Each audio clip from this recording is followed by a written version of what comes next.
We all kind of want that magic wand, don't we? Like that instant satisfying click. Oh, definitely. The one-click fix. Yeah, exactly. You take this terrible, blown out, totally crooked photograph and you just slap a trendy filter on it from your phone and the software just points at the screen and goes, there it is, fixed.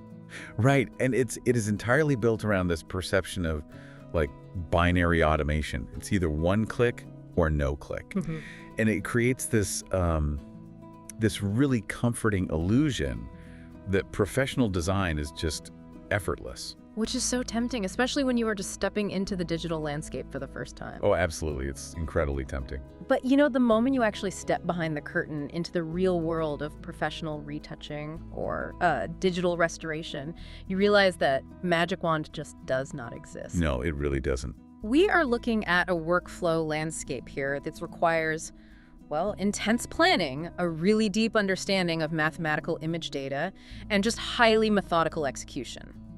So today we are breaking down the absolute gold standard manual for that exact kind of digital surgery. Welcome to the deep dive. Glad to be here. We are tailoring today's session specifically for you, the listener, who might be at the very, very beginning of your career in design or photography or maybe digital art.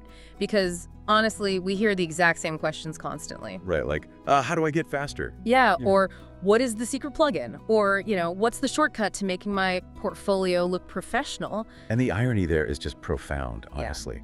Because the people who are desperately searching for those shortcuts, they are almost universally the ones who never took the time to master the foundational mechanics of the software itself. Exactly. The true shortcut to professional success is just mastering the basics, period. If you understand the core mechanics of how pixels behave, you will completely outpace the people relying on automated filters every single time. Every time. Yeah. Without fail. And to give you that foundation today, we are going straight to a definitive source. We are breaking down the core design concepts from Chapter 02, which is titled Basic Photo Corrections, out of this incredibly comprehensive guide called Adobe Photoshop CC Classroom in a book 2018. It is such a phenomenal text, too, because it fundamentally rejects the idea of just like reading a dry list of tools. Right. It forces you to learn through actual context, like real-world project constraints. Which is the best way to learn, honestly. And I want to pause right here and give you, the listener, a direct action item. If you want to follow along with the exact source material we are dissecting today, you can actually purchase this book right now. Just open the description of this deep dive below, and you can buy the book by scanning the QR code of the book link provided right there in the description. Highly recommended. Seriously, grab Adobe Photoshop CC Classroom in a book 2018. And hey, while you're looking at the description, hit that follow button on our show. We are totally dedicated to providing these in-depth technical design breakdowns and, career-building content sessions to help you bridge that gap between amateur and professional. And to understand how this specific curriculum bridges that gap, we really have to look at the exact scenario the chapter throws at you right out of the gate. Right, because it's not pretty. No, not at all. You are not handed this pristine, beautifully lit studio portrait. You're handed a file named 02start.tiff. And this thing is a scanned, physically damaged, highly degraded vintage photograph of a family standing on a stone bridge in Italy. It's rough. I mean, it essentially looks like a piece of paper that was folded in half, stuffed into a damp wallet for 2 decades, and then scanned on a crooked flatbed. That is a very accurate description, yeah. The horizon line is completely skewed. The colors are entirely washed out with this really sickly algae green color cast. And there's just... Oh, we all did that. But that is the exact instinct this curriculum is trying to break. Before you touch a single pixel, you have to adopt the mindset of a professional strategist. Right. The curriculum lays out this highly structured master checklist. It dictates a sequence of tasks that you absolutely must follow to avoid falling into these destructive editing loops. So we establish a workflow. Let's look at the sequence the book provides. It starts with duplicating the original image. Obviously, to protect the original data. Never work on the master file. Never. Then it moves into ensuring the correct resolution, cropping to the final size, removing color casts, adjusting the global contrast, and only then, all the way at step 6, does it finally allow you to start repairing the physical flaws, like the crease and the dust. And I want you to think about the underlying logic of that sequence for a second. Let's say you skip the planning. You just dive in. Okay, hypothetically. You spend 3 hours meticulously rebuilding the brickwork and cloning out dust particles on the far left edge of that Italian bridge. Sounds exhausting. It is. And then, in step 4, you decide the composition is just way too wide, and you crop the image. Oh. Yeah. You might very easily crop out the exact section of the bridge you just spent 3 hours repairing. That is soul-crushing. Oh. So it is very much like building a house. You cannot possibly hang the drywall and paint the living room before you have poured the concrete foundation and made sure the framing is level. Exactly. If you establish the boundaries of the image first, the resolution and the crop, you define the universe you are working inside. That makes perfect sense. Furthermore, consider the interaction between lighting and pixel repair. Let's say you fix a crease by copying pixels from a healthy part of the bridge and pasting them over the damage. Okay. You are matching the current lighting of the image, right? Right, the muddy green lighting. Yes. Yeah. If you then decide to radically alter the global contrast and the color curves later on, those copied pixels might react entirely differently to the new color math than the surrounding original pixel. Oh, wow. I never thought about that. Yeah. Suddenly, your seamless repair job glows like a neon sign because the foundational tones were shifted after the fact. The pixels don't match anymore. That makes the sequencing incredibly clear then. Establish the physical boundaries, establish the global color and light, then and only then do the detailed surgical repair. Exactly. But there's one step on this list that really stands out, and the text is very explicit about it. Step 8, sharpening the image. It insists that sharpening must always, unconditionally, be the final step. Why is that so rigid? To grasp why sharpening has to be last, you really have to understand what a sharpening algorithm actually does on a mathematical level. Okay, let's break it down. It does not magically bring an out-of-focus image into perfect clarity. It can't invent focus.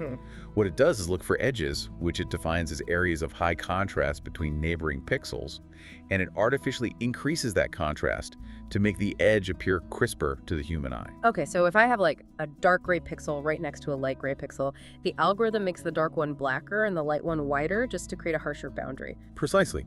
Now ask yourself, what else in a damaged photograph looks exactly like a high contrast edge to a computer algorithm? Oh, I see. A bright white speck of dust sitting on a dark black jacket. Right. Or the jagged, harsh line of a physical scratch running across a soft sky. Exactly. If you apply a sharpening filter before you have taken the time to manually remove the dust, the scratches, and the scanning artifacts, you are literally commanding the software to enhance the damage. You're just making your job harder. So much harder. Yeah. You are making the artifacts crisper, harder, and significantly more difficult to blend out later.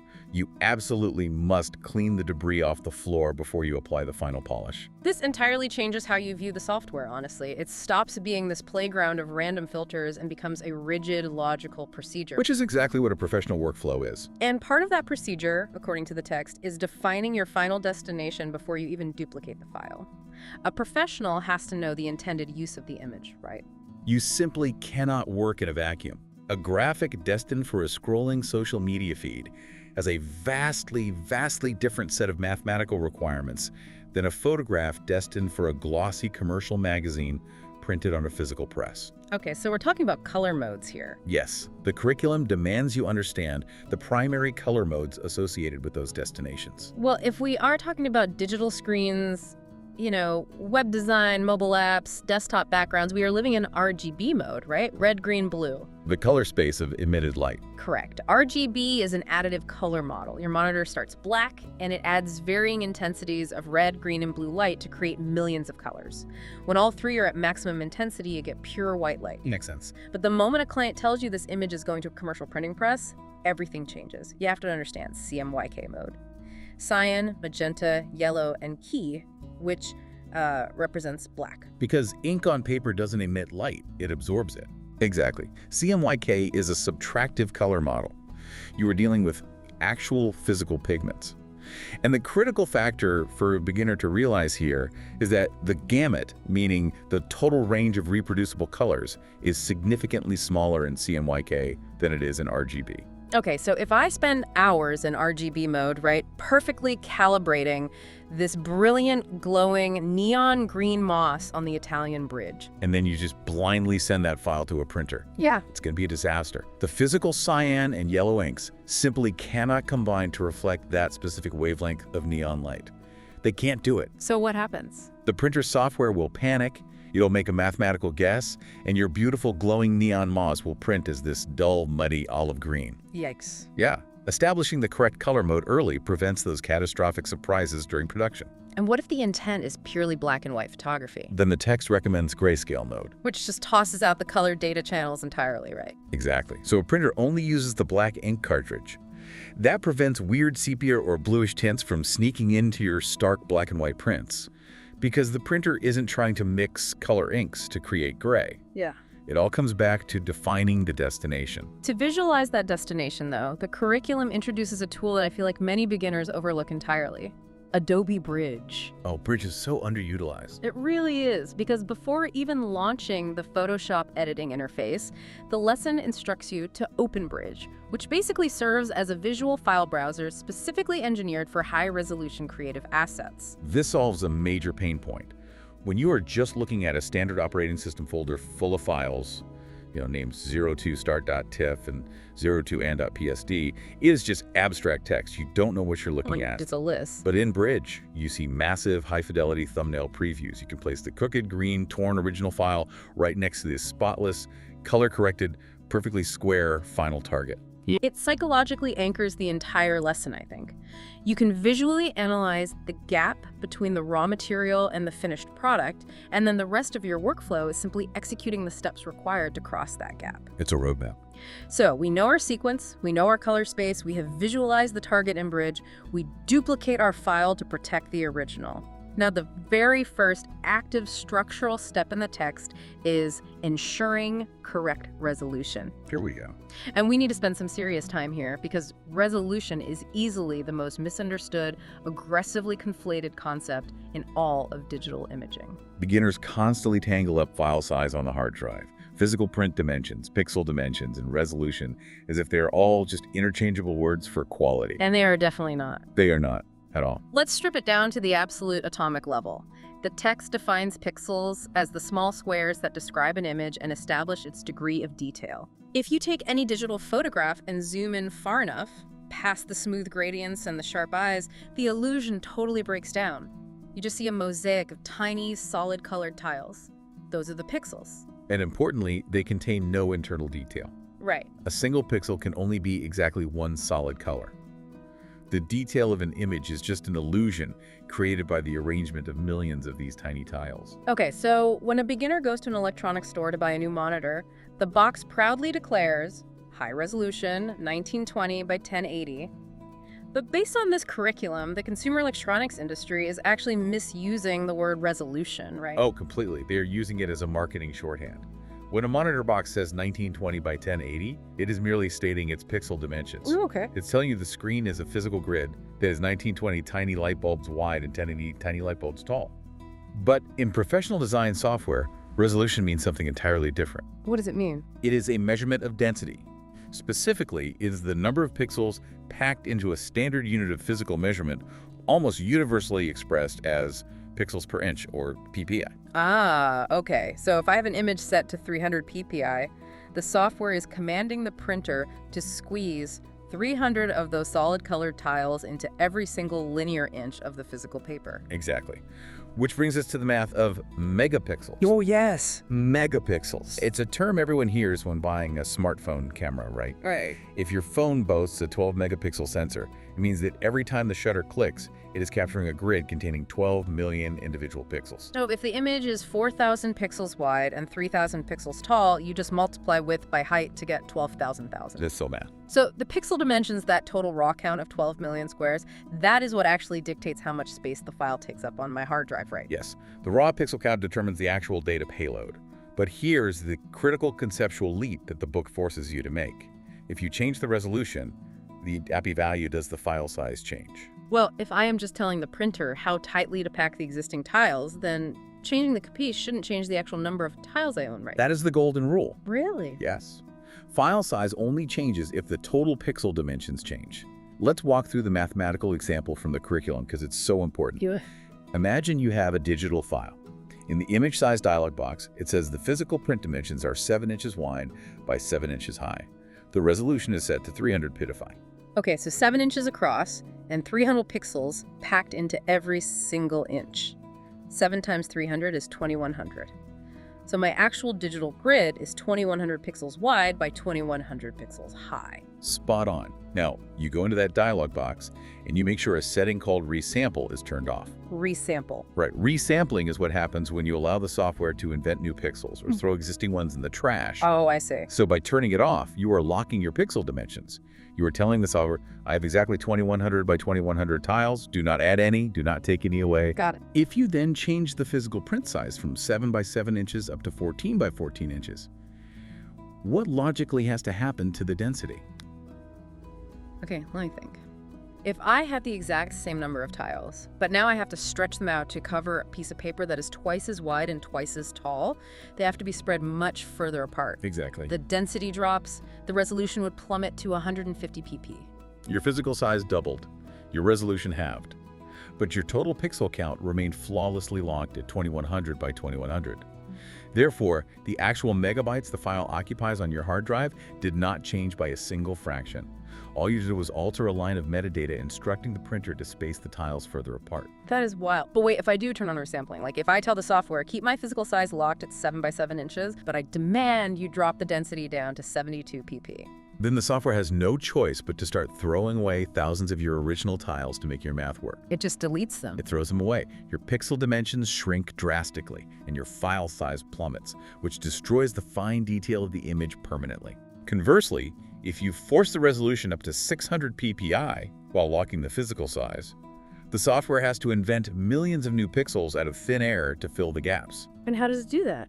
It just guesses. Yeah. It bloats your file size and results in a blurry, soft image because the algorithm is just guessing what colors those new pixels should be based on their neighbors. Understanding the difference between, redistributing existing pixels and resampling to create or destroy data, that is the moment a beginner truly becomes a designer. It's the watershed moment. So what are the actual benchmarks here? The book says our goal for the Italian bridge is 200 ppi. How do I know if an image is high or low resolution? Context is everything. Generally, the industry considers anything below 150 to 200 ppi to be low resolution, suitable mostly for screen viewing. Anything above 200 ppi is considered high resolution, containing enough dense data to utilize the capabilities of a commercial printing press. And the curriculum provides a very specific formula for those physical presses, known as the halftone rule. I love this part. It's very practical. If you are sending a job to a commercial printer that uses halftone screens, which, by the way, is the process used for almost all mass market magazines, brochures, and books, the industry standard is to edit your image to a TIPI value that is 1.5 to 2 times the halftone screen frequency used by that specific printing press. Okay, and screen frequency is measured in lines per inch, or LPI. So if my printer tells me their press runs at 133 LPI, I just do the math. Right. 133 times 1.5 is roughly 200. So I need to guarantee my image is exactly 200 ppi at its final physical print dimensions. Perfect. But there's a massive caveat to all of this math, a concept the text introduces that completely upends a beginner's assumption that higher resolution is always better. We have to talk about what happens when you design for extreme scale. The billboard effect. Yeah. I love this detail because it sounds completely counterintuitive. The book states that an image with a resolution of 50 ppi can appear flawlessly sharp on a highway billboard. 50 ppi. That is incredibly low density. It is. If I print a photo at 50 pp and hold it in my hands, it looks like a crude, pixelated video game from the 1980s. Why does it work on a billboard? Because resolution requirements are ultimately dictated by the biological limitations of the human eye. Okay. Viewing distance changes everything. If you are holding a fine art gallery print 6 inches from your face, your eye can resolve a tremendous amount of microscopic detail. You need 300 ppi, packed tightly together, to maintain the illusion of continuous tones and smooth gradients. Right, because I can lean in and scrutinize it. But a billboard is designed to be consumed by a driver sitting in a car moving 65 miles per hour, viewing the image from a distance of several hundred feet. That's a huge difference. At that extreme viewing distance, The optics of the human eye physically cannot distinguish between two pixels that are spaced half an inch apart. They blend together perfectly. That is fascinating. If you attempted to construct a digital file for a 40-foot wide billboard at 300 ppi, the pixel dimensions would be astronomical. I can't even imagine the file size. Yeah. It would be hundreds of gigabytes. Yeah. It would crush the RAM of whatever computer tried to process it, and it would be a completely wasted effort because no human being driving past would ever be able to see that microscopic data anyway. So the golden rule is distance and output technology define your mathematical boundaries. And once those boundaries are understood, we can finally open the file and begin setting the stage. We are moving into crop, straighten, and base tone.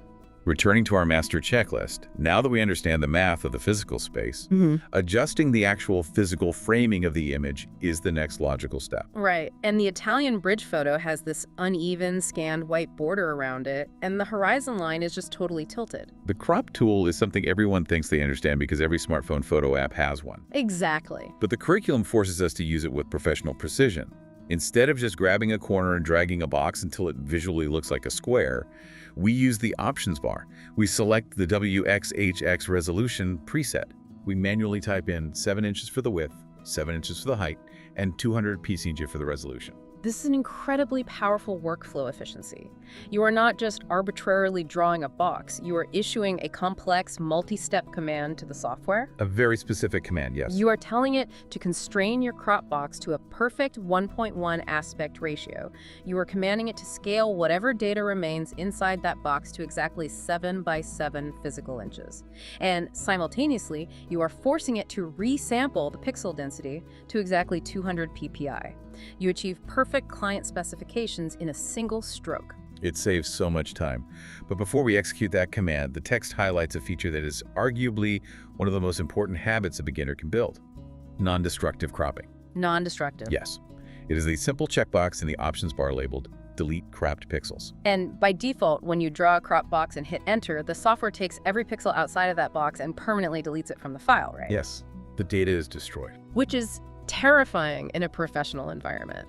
Because what happens when your art director reviews the image 3 days later and says, you know what, I love the family on the bridge, but I really wish we could see a little more of the archway on the left side to balance the composition. If you deleted those pixels, you have to start the entire restoration over from the raw scan. You're starting from zero. But if you ensure Delete Crop Pixels is unchecked, the software doesn't destroy the exterior data. It simply hides it beyond the visible canvas boundary. Oh, that's brilliant. When the art director asks for more of the archway, you just select the crop tool, drag the left edge outward, and the hidden pixels instantly slide back into view. You maintain maximum flexibility.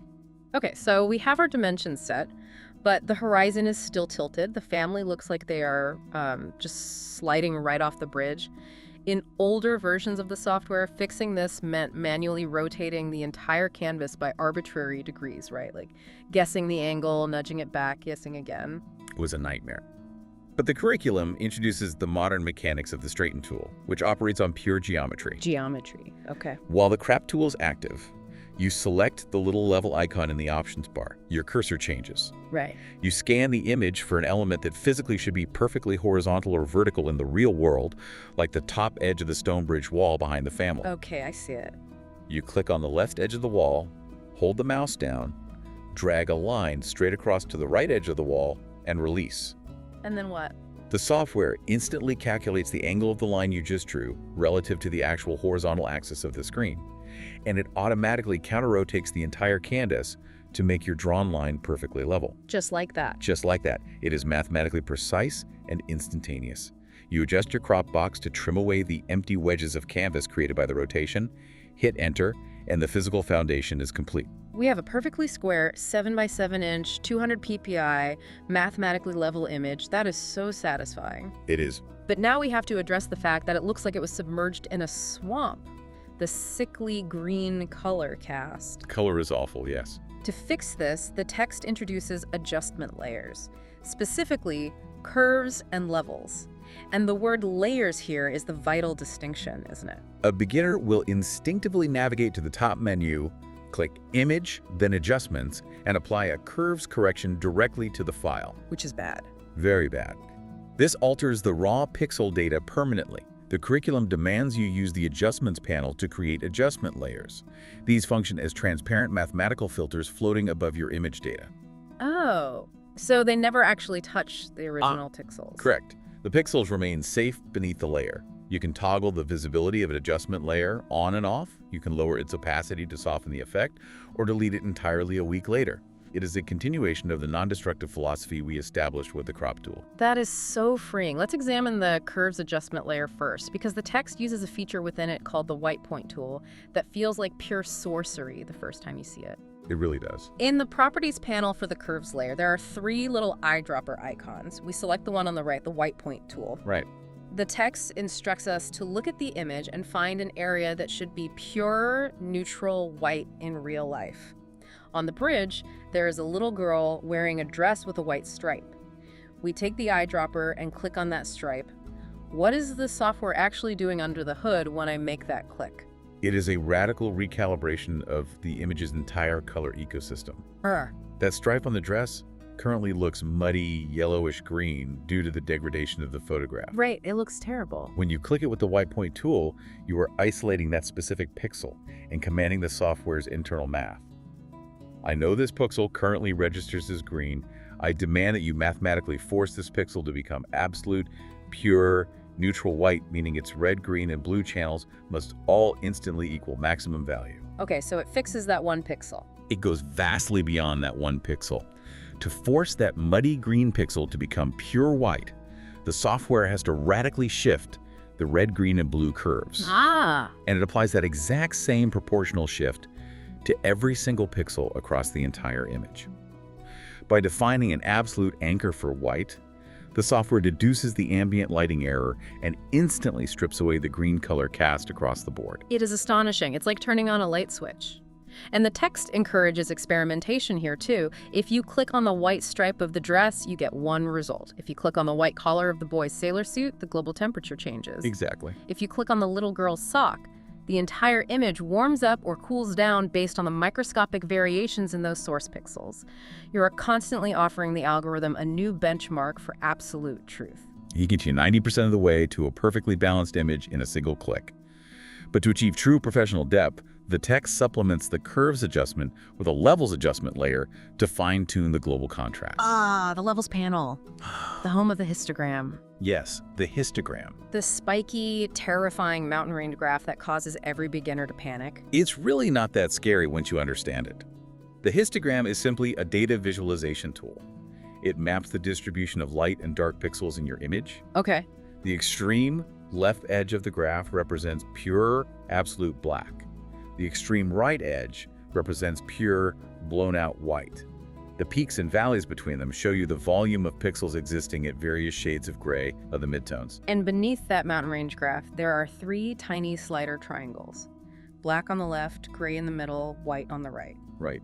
When you look at the histogram for a faded, degraded vintage scan like our Italian bridge photo, you will almost always see a massive anomaly. What kind of anomaly? The mountain range of data does not stretch all the way to the edges. There is a flatline, empty gap on the left side of the graph before the data actually begins to rise. Meaning there are literally 0 pure black pixels in the entire image. The darkest shadow under the bridge isn't black, it's just a murky, washed out, dark gray. That is why the photo lacks punch. The correction is incredibly intuitive once you understand the graph. You click the black slider triangle on the left and drag it to the right, stopping exactly where the mountain range of data begins to sharply rise. Okay. The text suggests a specific value of 15 for this image. By doing this, you are instructing the software to take whatever that murky, dark gray value is and crush it down into pure black, proportionally darkening all the other shadows along with it. It instantly anchors the image. The contrast pops. It really does. The text then has us nudge the middle gray slider slightly to the right to a value of 0.90, which subtly darkens the midtones to add richness and saturation back into the fading colors of their clothing and the stone wall. With just those 2 adjustment layers, the murky swamp green scan suddenly looks like a crisp, vibrant, sunlit photograph. The global foundation is set, but then the curriculum issues an instruction that seems to, well, violently contradict the entire philosophy of non-destructive editing we've been building. Step 7. Step 7. Choose Layer Flatten Image. It tells us to intentionally collapse our beautiful, flexible adjustment layers down into the raw background pixels.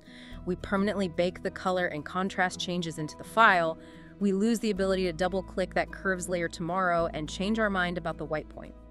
Why would a professional text instruct us to destroy our flexibility? It is a calculated trade-off between flexibility and processing efficiency. Uh-huh. We are about to enter the most computationally demanding phase of the workflow-heavy, pixel-level cloning and algorithmic healing. Okay. Adjustment layers add mathematical complexity. Every time you paint a new stroke with the healing brush, the software has to calculate the new pixels and then immediately calculate how the curves and levels filters affect those new pixels in real time. Which can cause the software to stutter, lag, or dramatically inflate the working file size. Exactly. Furthermore, when using complex sampling tools, having active adjustment layers can sometimes cause the tool to sample the altered color rather than the underlying pixel structure, creating weird, unpredictable blending errors. Oh, that sounds frustrating. It is. Flattening the image is a professional commitment. You are deciding the global lighting and contrast are perfectly locked. I am pouring the concrete over this foundation so I have a solid, stable, high-performance base to perform the structural surgery. Okay, the concrete is poured, the stage is set.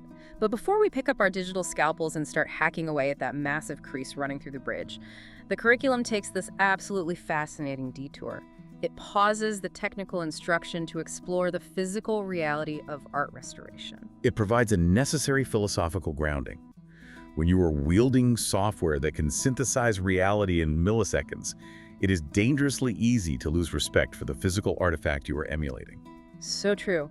The book profiles a working professional art conservator named Gawain Weaver. This is a man who works on original, priceless physical photographs by absolute legends of the medium people like Edward Muybridge, Ansel Adams, Man Ray. The masters. Yeah. And reading his perspective is humbling, because physical conservation is not just painting. It is hardcore, high-stakes chemistry and physics. Gawain Weaver operates in a reality completely devoid of the undo command. Can you imagine? It's stressful just thinking about it. He points out that treating a physical photograph requires an intimate knowledge of the specific chemical emulsions used to develop it, the organic composition of the paper mount it sits on, and any historical varnishes applied to its surface over the last century. He explicitly states, since we cannot quickly undo a step in a conservation treatment, we must always proceed with great caution and a healthy respect for the fragility of the photographic object. If he miscalculates the acidity of a solvent and damages an Ansel Adams print, that piece of history is permanently ruined. And the curriculum brilliantly uses Weaver's painstaking physical processes to draw direct analogies to the digital tools we are about to use, which deeply contextualizes their power. Let's break down those analogies because they completely changed how I view the Photoshop toolbar. Let's do it. In Gawain Weaver's physical world, if a photograph has severe yellowing or staining from decades of atmospheric exposure, he might have to carefully submerge the fragile paper in a chemical bath, or use a precise, mild bleaching process called light bleaching to physically oxidize the discolored components out of the paper fibers. It is a process requiring immense setup, dangerous chemicals, precise timing, and massive risk to the physical integrity of the object. But in our digital world, that exact same restorative outcome is achieved with the curves adjustment layer and the white point eyedropper we just used. What takes a master conservator days of hazardous work in a chemical darkroom takes a digital artist 3 seconds with a mouse click, carrying absolute zero risk to the original source file. It's mind-blowing. How about physical repair? If a physical print has tiny flakes of emulsion missing, or dark spots from dust during the original printing, a conservator uses microscopic brushes and specially formulated paints to manually in-paint the damaged areas, matching the color dot by painstaking dot under a magnifying glass. The digital equivalent is the spot healing brush, which automates that in-painting process entirely by analyzing the surrounding pixel structures and mathematically generating perfect replacement textures. And the most extreme example. If a physical photograph is literally torn in half, a conservator has to flip it over, carefully apply wheat starch paste, and use incredibly delicate, fibrous Japanese papers to rebuild the structural integrity of the photograph from the back before they can even begin to paint over the tear on the front. In Photoshop, that process of structural rebuilding is executed with the clone stamp tool. You are lifting foundational pixels from a healthy area and paving them over the damaged void to rebuild the very architecture of the image. It puts the software into incredible perspective. The text notes Weaver's conclusion regarding the ethics and speed of digital restoration. If a museum hires him to restore a 160-year-old salt print of Notre Dame, the physical preservation of the object itself is the absolute priority. You cannot ethically alter the original artifact. But for a family's vintage photo of a trip to Italy, the physical paper object is rapidly degrading, and the goal is preserving the memory, not the paper. Right. Weaver concludes that Photoshop is infinitely more appropriate for consumer photos. You get dramatic, pristine results in a fraction of the time. The ethical workflow is to digitize the image at high resolution, safely pack the fragile original paper away in an acid-free archival box so it stops degrading, and perform all the heavy, invasive structural surgery on the digital clone. You preserve the image while protecting the object. Which perfectly transitions us into wielding those digital tools. We understand the philosophy, we have stabilized the file, now we must physically repair the severe damage. We are entering the digital surgeon's toolkit. The photograph has 3 major flaws left to conquer: the massive crease tearing down the left side, the microscopic digital confetti of scanning artifacts, and a totally random, unrelated boy standing on the right side of the bridge who doesn't belong with the family. We need to erase him from existence. The very classic set of digital problems, requiring 3 distinct tiers of algorithmic intervention. We begin with the spot healing brush tool. If you look at the toolbar, its icon is a literal little band-aid with a dotted line around it. The curriculum dictates this is the optimal tool for isolated blemishes. The fundamental mechanism of the spot healing brush is algorithmic synthesis. Synthesis? Yes. When you click or drag this brush over an imperfection, you are not telling the software what to replace it with. The software takes control. It analyzes the millions of pixels immediately bordering the outside edge of your brushstroke. Okay. It calculates their texture, their lighting, their transparency, and their shading. And it generates an entirely new matrix of pixels that seamlessly blends the surrounding environment over the blemish. So, as someone who used to get incredibly confused by the toolbar, I have to ask, if I click and hold that Band-Aid icon, a menu pops out. The top option is the Spot Healing Brush tool, but right beneath it is the regular Healing Brush tool. What is the functional difference between the two? The core difference is the requirement for human intervention. The regular healing brush requires you to establish a target first. Yes. Before you can paint over a scratch, you must hold down the Alt or Option key on your keyboard, turning your cursor into a crosshair, and click on a clean area of the image. You are explicitly telling the software, I want you to analyze the texture from this exact spot over here and use it to heal the damage over there. You are manually sourcing the raw material. Exactly. The spot healing brush removes that manual sourcing step. It is fully automated. It assumes that the pixels immediately adjacent to wherever you paint are the most logical source material. For isolated thin damage like a dust spot or a narrow crease running through a relatively consistent background, the spot healing brush is significantly faster and often vastly more accurate. So we apply it to the massive crease. We zoom in tight.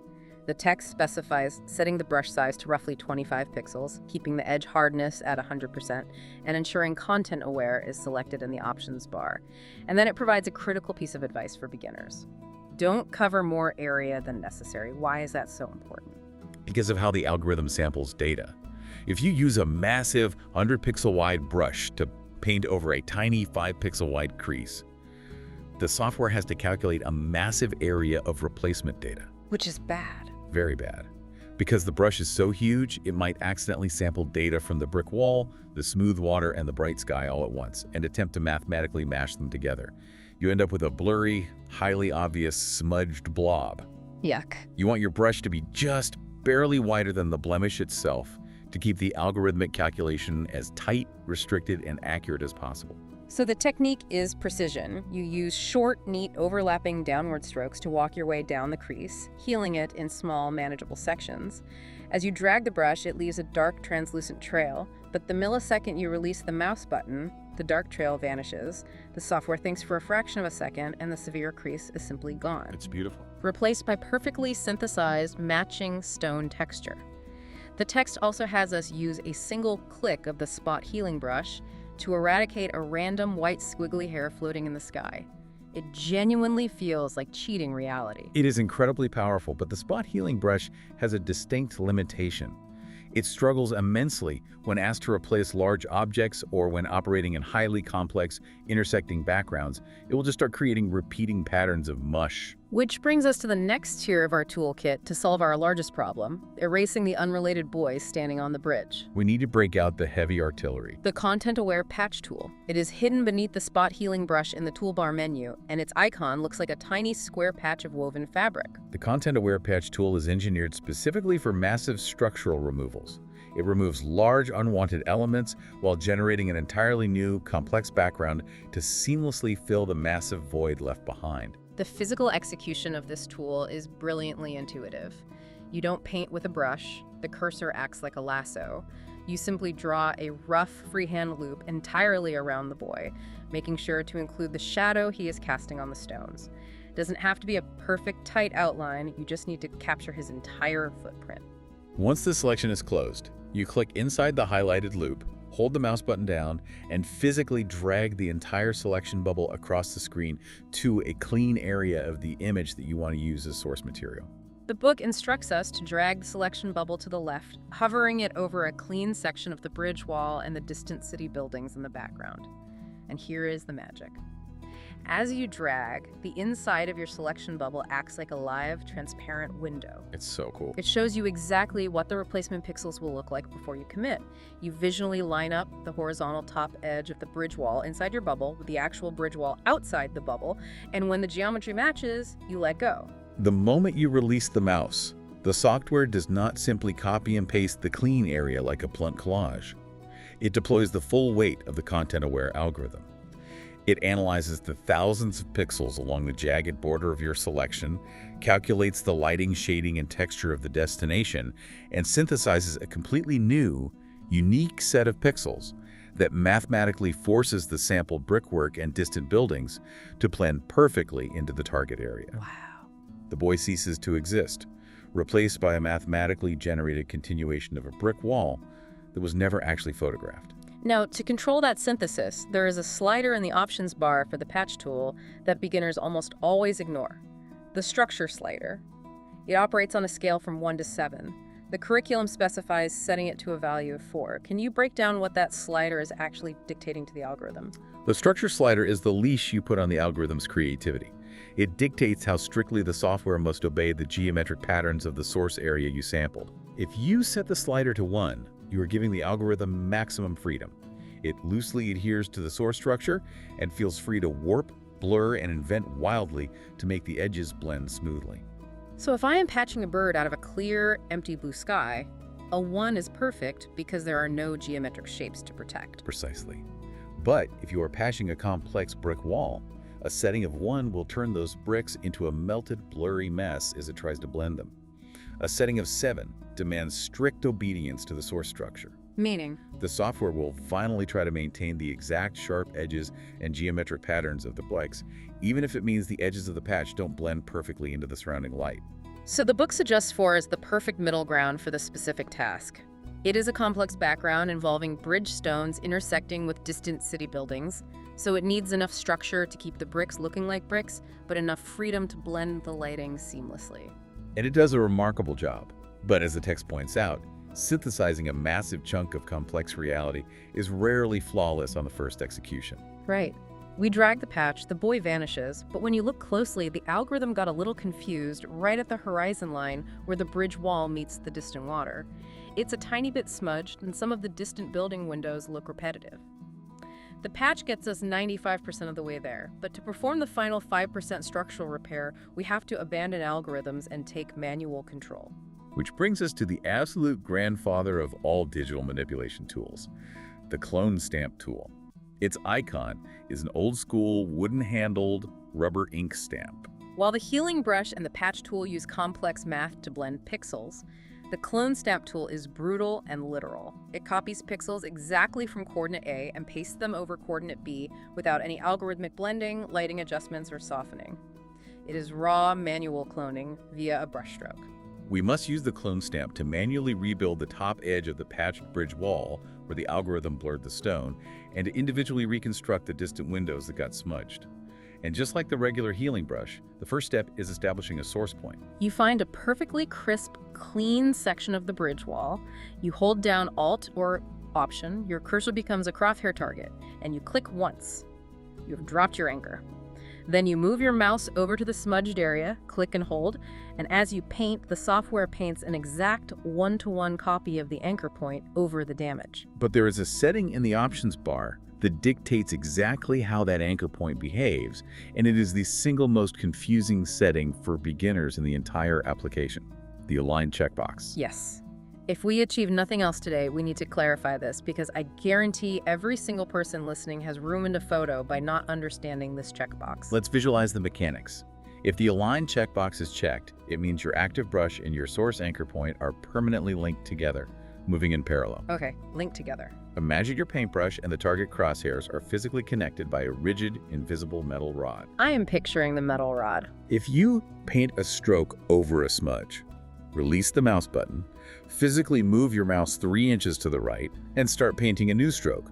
That rigid metal rod ensures the source anchor point also moves 3 inches to the right. It maintains the exact physical distance and angle relative to your brush, no matter how many times you click and release. Which is perfectly logical if you are trying to copy a large continuous object. If I am using the Klein stamp to extend the long horizontal top edge of the bridge wall, I want the source point to travel smoothly down the wall alongside my brush. Exactly. But what happens if you uncheck the aligned box? If aligned is unchecked, that invisible metal rod evaporates the microsecond you let go of the mouse button. Every single time you click the mouse to begin a new brush stroke, the source anchor point violently snaps back to the exact original pixel coordinate where you first alt-clicked. Let's apply a thought experiment to see why that is useful. Yeah. Imagine you are editing a dark night sky, and there is one perfectly crisp, bright star. You alt-click that star to set your source. With aligned unchecked, you can move your mouse anywhere in the sky, click once, and it stamps that exact star. Move your mouse to the opposite corner, click once, it stamps that exact same star again. Because the source point keeps snapping back to the original star. Yes. So, returning to the curriculum. When the text instructs you to smooth out the long, continuous horizontal line of the bridge wall, it tells you to ensure aligned is checked. But later, when it asks you to touch up the individual separated windows on the distant building, it explicitly tells you to uncheck aligned. Because for the windows, you want to alt-click on one perfect undamaged window and then just click, click, click to stamp that exact same perfect window repeatedly across the facade of the building. You do not want your source point wandering off into the empty sky while you are moving your brush down the row. Mastering the geometric relationship of the align checkbox is the difference between constantly fighting the software and fluidly commanding it. The major surgery is complete. The crease is healed, the boy is patched out of existence, the structural geometry of the wall is rebuilt. We are transitioning into the final phases of the workflow, the polish and the extra credit. This is where we address the final flaw in the original scan. The digital artifacts. The master checklist dictated we save this until the heavy structural work was done. The text directs us to zoom in aggressively to 400% magnification, focusing on the striped shirt of the boy who remains in the photo. At that extreme magnification, the image looks like it is covered in digital confetti. Hundreds of tiny, isolated, brightly colored dots, pure red, neon green, bright blue, scattered randomly across the fabric and the skin. What creates that? They are microscopic errors generated by the analog to digital translation process. When a physical photo is scanned, the scanner's optical sensor can misinterpret microscopic dust particles on the glass or clumps of silver halide grain in the film itself as pure, intense spikes of color data. It is digital noise. And obviously, the spot healing brush is useless here. You cannot manually click on 10,000 individual microscopic dots. It would take weeks. Which is why the curriculum deploys a global mathematical filter noise, dust, and scratches. The dialog box for this filter presents two specific sliders, radius and threshold. And honestly, this is another area where beginners just blindly drag sliders left and right until the preview window stops looking terrible. Yeah. We need to define the underlying mechanics. Let's define the parameters clearly. The radius value dictates the physical size of the search area the filter uses to hunt for dissimilar pixels. Imagine it as casting a net. A radius of 1 pixel means the filter is only analyzing a pixel's immediate neighbors. If you crank the radius up to 10 pixels, it is analyzing huge chunks of data, aggressively averaging larger and larger blocks of pixels together to bury the dust, which rapidly blurs the entire image into a soft, out-of-focus mess. So radius is the size of the net. What is the threshold slider? If radius is the net, threshold is how picky the algorithm is about what it actually decides to eliminate. It dictates how drastically dissimilar a pixel must be from its neighbors in brightness or tonal value before the filter intervenes. So it's like the bouncer at the club deciding who gets kicked out. Exactly. If you set threshold to 0, the bouncer kicks everyone out. The filter eliminates absolutely everything that differs even slightly from its neighbors within the given radius. It is wildly aggressive. If you raise the threshold to, say, 20 or 30, the filter starts ignoring subtle organic variations like the natural texture of skin or stone, and only eliminates pixels that are violently, drastically different, like a neon green digital artifact sitting on a dark gray shirt. For our specific digital confetti problem, the text has us leave the settings at their absolute defaults, a tiny radius of 1 pixel and a highly aggressive threshold of 0. Because the specific colored artifacts generated by this scanner are microscopic, literally only 1 pixel wide. We want to cast the smallest possible net to aggressively target those isolated anomalies without smearing the larger structural details of the stone bridge or the fabric patterns. We click OK, the algorithm sweeps the image, and the digital confetti is wiped clean in an instant. And because the dust and the scratches and the artifacts have finally been eradicated, we are officially permitted to perform Step 8 of the master checklist. The final, non-negotiable step, sharpening the image. We navigate to Filter Sharpen, but we don't just click the generic Sharpen button. The text specifically demands we use Smart Sharpen. The menu is full of sharpening options. Why is this one the professional standard? Because Smart Sharpen provides the user with granular control over the algorithmic variables, whereas the basic filters just blindly apply a global contrast boost. A blind contrast boost almost always results in terrible, artificial-looking glowing halos appearing around the edges of high-contrast objects. In the Smart Sharpen dialog box, there is a fascinating drop-down menu labeled Remove. It forces you to choose the specific type of blur you are trying to counteract. You can select Gaussian blur, motion blur, or lens blur. The text specifies lens blur. What is the mathematical distinction between them? It dictates the mathematical model the filter uses to define what an edge actually looks like. Gaussian blur assumes a very generalized uniform softness and applies a blunt contrast boost. Motion blur is highly specialized. It attempts to calculate the directional vector blur caused by a camera physically shaking or a subject running across the frame while the shutter was open, and tries to reverse that specific directional smear. Like if you took a photo of a speeding train and it stretched across the frame. Exactly. But lens blur provides the finest, most precise algorithm for general photographic enhancement. It specifically targets the fine detail and edges while actively suppressing the creation of those artificial glowing halos we want to avoid. It yields the most organic, natural-looking clarity. The parameters the curriculum provides are an amount slider set to 60% and a radius of 1.5 pixels. And we must circle back to our golden rule regarding resolution here. The text explicitly notes that the physical resolution of your image dictates your sharpening radius. If you are working on a massive 300 ppi file for print, a physical edge might be spread across 3 or 4 pixels. You have to increase the radius so the algorithm knows how wide the edge actually is. But if you are sharpening a low-resolution 72 pi web graphic, an edge might only be 1 pixel wide. You must tailor the math to the density of the file. We dial in those exact settings, we click OK, and the result is breathtaking. The texture of the ancient stone wall, the weave of the fabric in the children's clothes, the ripples in the water, it all suddenly snaps into crisp, defined reality. The methodical digital surgery is complete, and the transformation from that degraded 02 start.tiff file is profound. It is a perfect execution of the foundational workflow. But the chapter offers one final segment, an extra credit exercise that tackles a very common commercial request, converting a color photograph into black and white. Which seems like the simplest thing in the world, right? A beginner's instinct is just to go to the top menu, click Image, then Mode, and select Grayscale. Just strip the color data out of the file entirely and be done with it. Which is, once again, a highly destructive workflow. The curriculum presents a vastly superior, deeply elegant, non-destructive method using a separate practice file named bike.tiff, which features a bright red bicycle leaning against a textured wall. Instead of destroying the original color data, the text instructs us to return to our adjustments panel and add a specific black and white adjustment layer.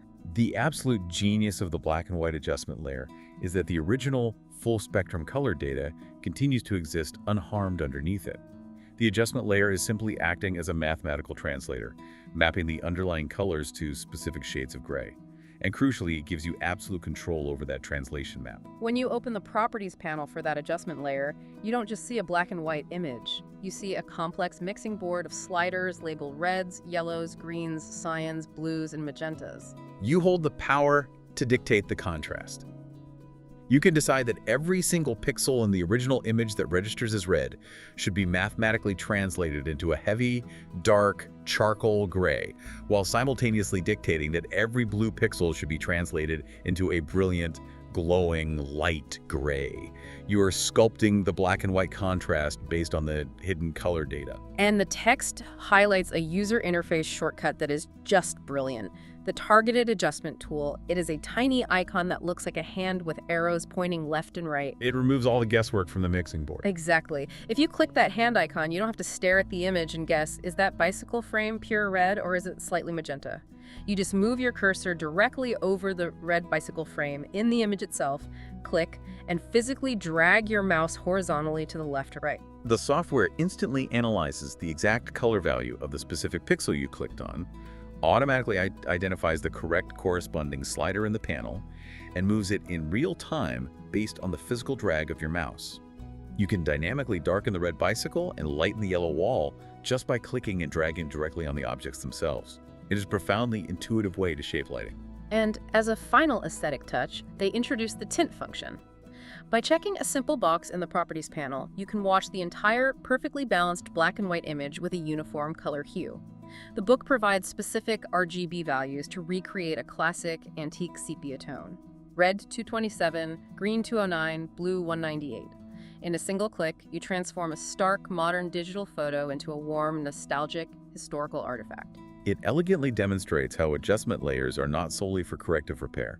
They are vastly powerful tools for creative styling and aesthetic control. Looking back at the sheer volume of concepts we just unpacked, it is wild to consider the journey of that file.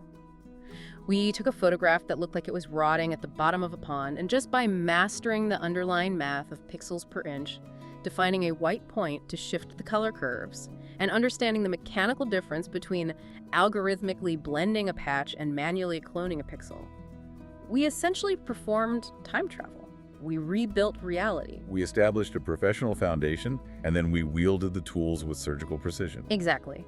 And honestly, realizing that the software isn't just magic, that it's actually just manipulating grids of solid colored squares and calculating contrast along edges makes it infinitely less intimidating and vastly more powerful. However, before we conclude this session, the sheer power of that manipulation raises a rather profound philosophical issue that every digital artist eventually has to grapple with, especially concerning the content-aware tools we deploy today. Oh, I love where this is going. Consider the physical reality of what we did to the family on the bridge.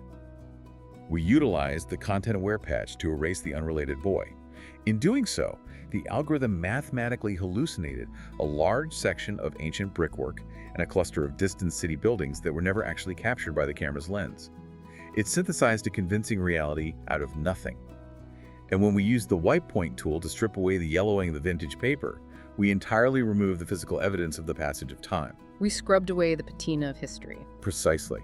So the core question we must ask ourselves as we step into this profession is this: when we aggressively fix a vintage photograph using these incredibly powerful algorithms, are we truly restoring history to its original intended state? Or are we fabricating a new, pristine, idealized reality that never actually existed in the first place?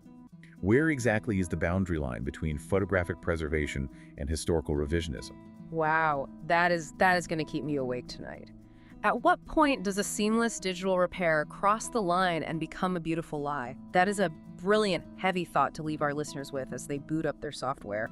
If you want to dive into these tools, build these foundations, and grapple with that exact philosophical question yourself, remember to open the description below and scan the QR code to purchase Adobe Photoshop CC Classroom in a book 2018. It is the ultimate manual for mastering this craft. It is the definitive starting point for a professional mindset. And please, if you found this deep dive valuable to your journey, hit that follow button. We are completely dedicated to providing these intense technical breakdowns or career insights to help you move past the beginner's magic wand and step into a truly professional workflow. Thank you, the listener, for spending this time with us, because remember, in an industry where everyone is searching for an instant shortcut, the true professionals are the ones mastering the methodical digital surgery. We will see you on the next deep dive.